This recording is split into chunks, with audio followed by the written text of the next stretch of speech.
اللہ کے نبی نے ارشاد فرمایا الدنیا سجن المؤمن و جنت الکافر، یہ دنیا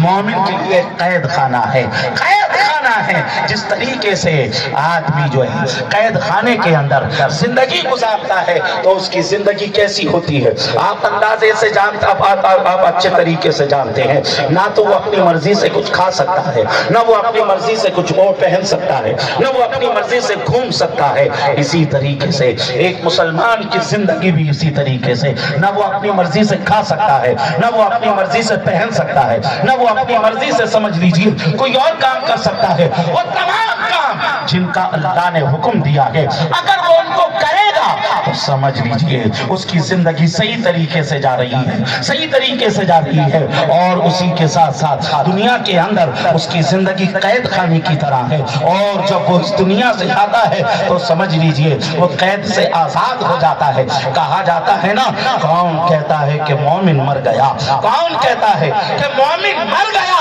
ارے قید سے چھوٹا وہ اپنے گھر گیا۔ عزیزان محترم، عزیزان محترم، بندہ مومن کا جب انتقال ہوتا ہے سمجھ لیجئے اسے بڑی خوشی حاصل ہوتی ہوئی نظر آتی ہے، بڑی خوشی ملتی ہوئی نظر آتی ہے، اور ایک مومن کے لیے جو موت ہے وہ کسی عید سے کم نہیں، اس لیے کہ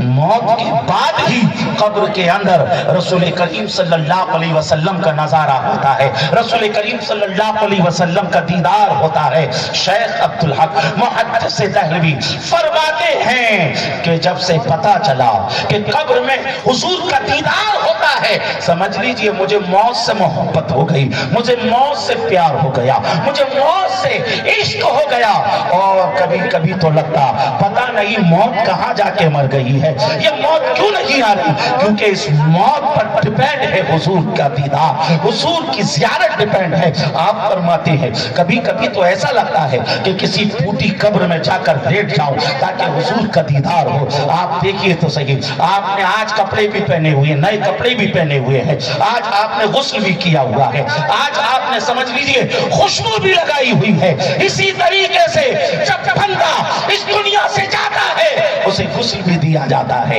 اسے نیا کپڑا کفن کے طور پر پہنایا بھی جاتا ہے، اسے خوشبو بھی لگائی جاتی ہے، اس کی نماز جنازہ بھی پڑھی جاتی ہے۔ عزیزان محترم، ابھی آپ عید پڑھیں گے، امام آگے ہوں گے، سارے کے سارے لوگ پیچھے ہیں، مگر نماز جنازہ جو ہوتی ہے اس میں جنازہ آگے ہوتا ہے، امام پیچھے ہوتا ہے۔ وجہ کیا ہے؟ وجہ یہ ہے کہ اس مردے کو ہلکے میں نہ لینا، قبر میں سے حضور کا دیدار ہونے والا ہے، قبر میں سے حضور کا نظارہ ہونے والا ہے۔ ارے بندہ مومن کے لیے موت کسی عید سے کم نہیں، اس لیے اس مردے کا اتنا اہتمام ہو رہا ہے کیونکہ حضور کا اسے دیدار ہونے والا ہے، حضور کا اسے نظارہ ہونے والا ہے۔ اسی لیے تو اعجاز خان ٹی وی نے کہا اس لیے موت اعجاز مرا کرتا ہے، قبر میں سرور عالم کا نظارہ ہوگا۔